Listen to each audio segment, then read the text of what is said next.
नमस्कार, लोकसंदेश न्यूज चॅनलमध्ये आपलं स्वागत आहे. पाहूयात आजची विशेष बातमी.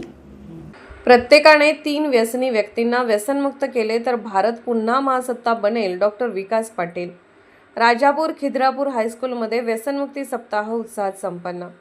राजापूरवाडी तालुका शिरोळ येथील राजापूर खिद्रापूर हायस्कूल येथे विद्यार्थ्यांमध्ये व्यसनमुक्तीबाबत जनजागृती निर्माण व्हावी आणि निरोगी जीवनशैलीचा संदेश समाजात पोहोचावा या उद्देशाने व्यसनमुक्ती सप्ताह उत्साहात साजरा करण्यात आला. या निमित्ताने आयोजित करण्यात आलेल्या विशेष प्रबोधनपर व्याख्यानात मराठा सेवा संघ प्रणित राष्ट्रसंत तुकडोजी महाराज, व्यसनमुक्ती परिषदेचे प्रदेश कार्याध्यक्ष, समर्थ आरोग्य फाउंडेशनचे झोनल ऑफिसर छत्रपती शिवशंभू व्यसनमुक्ती मधुमेह मुक्ती मार्गदर्शन केंद्र, सैनिक टाकडीचे संचालक तथा व्यसनमुक्ती दूत डॉक्टर विकास पाटील यांनी विद्यार्थ्यांना व्यसनमुक्त जीवनाचा प्रेरणादायी संदेश दिला. कार्यक्रमाच्या अध्यक्षस्थानी शाळेचे मुख्याध्यापक श्री जे काटकर होते. यावेळी शाळेतील सर्व शिक्षक, शिक्षकेतर कर्मचारी तसेच इयत्ता 5वी ते 10वीतील 291 विद्यार्थी मोठ्या संख्येने उपस्थित होते. आपल्या प्रभावी मार्गदर्शनात डॉक्टर विकास पाटील म्हणाले, भारताला पुन्हा महासत्ता बनवायचे असेल तर समाजातून व्यसनाचे संपूर्ण उच्चाटन झाले पाहिजे. प्रत्येक नागरिकाने आपल्या आयुष्यात किमान 3 व्यसनी व्यक्तींनाच व्यसनमुक्त करण्याचा संकल्प केला तर देश निश्चितच नव्या उंचीवर पोहोचेल. त्यांनी विद्यार्थ्यांना व्यसनमुक्त समाज निर्माण करण्यासाठी स्वतःपासून सुरुवात करण्याचे आवाहन केले. व्याख्यानादरम्यान डॉक्टर विकास पाटील यांनी व्यसनाची कारणे, मित्रांच्या चुकीच्या संगतीचा प्रभाव, कुतूहल, मानसिक ताणतणाव आणि सोशल मीडियाच्या वाढत्या प्रभावामुळे तरुण पिढी व्यसनाच्या आहारी कशी जाते याचे सविस्तर विश्लेषण केले. तंबाखू, गुटखा, सिगारेट, मद्य व इतर अंमली पदार्थाच्या सेवनामुळे होणारे शारीरिक, मानसिक, सामाजिक, आर्थिक दुष्परिणाम त्यांनी उदाहरणांसह स्पष्ट केले. विद्यार्थ्यांनी चांगल्या मित्रांची संगत ठेवावी, नियमित व्यायाम, क्रीडा, वाचन आणि विविध छंद जोपासावेत. तसेच कोणत्याही प्रकारच्या व्यसनाला ठामपणे नाही म्हणण्याची सवय लावावी असा मोलाचा संदेश डॉक्टर विकास पाटील यांनी दिला.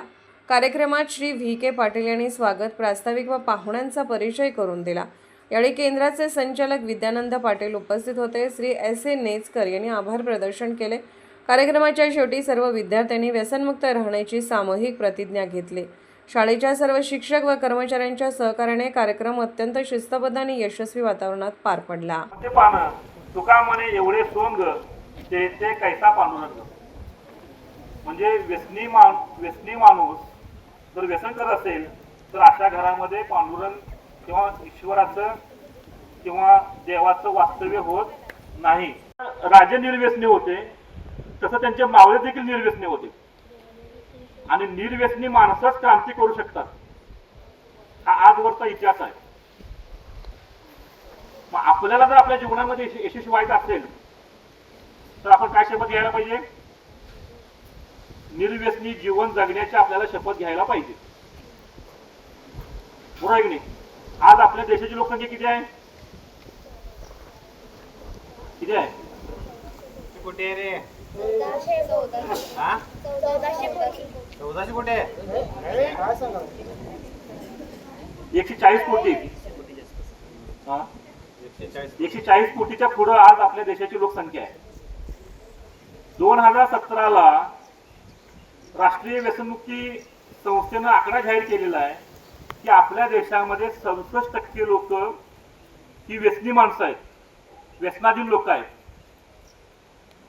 आज 2026 मध्ये तो आकडा 70% क्रॉस झालेला आहे. म्हणजे आज आपल्या देशामध्ये 70% लोकांच्या पेक्षा जास्त लोक काय व्यसनाधीन आहेत. म्हणजे याचा व्यत्यास काय होतोय की 30% लोक व्यसनाधीन नाहीत. मग 30% लोकांनी तुम्ही आम्ही उभ्या आयुष्यामध्ये आपण 3 लोकांना जरी व्यसनमुक्त केलो, आपण किती लोकांना?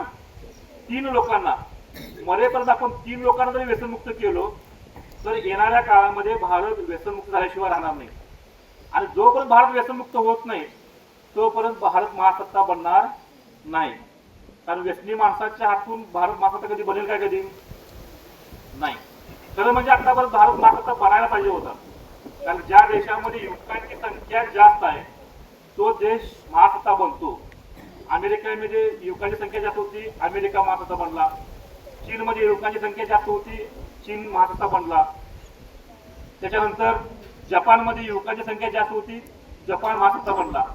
परंतु भारतामध्ये युवकांची संख्या आजच्या घडीला जास्त आहे, परंतु त्याच्याबरोबर व्यसनाधीनतेचं सुद्धा प्रमाण जास्त आहे. त्यामुळं भारत महासत्ता बनण्यापासून कोसो दूर लांब आहे. मग आपल्याला अशाच विशेष घडामोडींसाठी आमच्या यूट्यूब चॅनलला सबस्क्राईब करा, फेसबुक पेजला लाईक करा आणि इन्स्टाला फॉलो करा.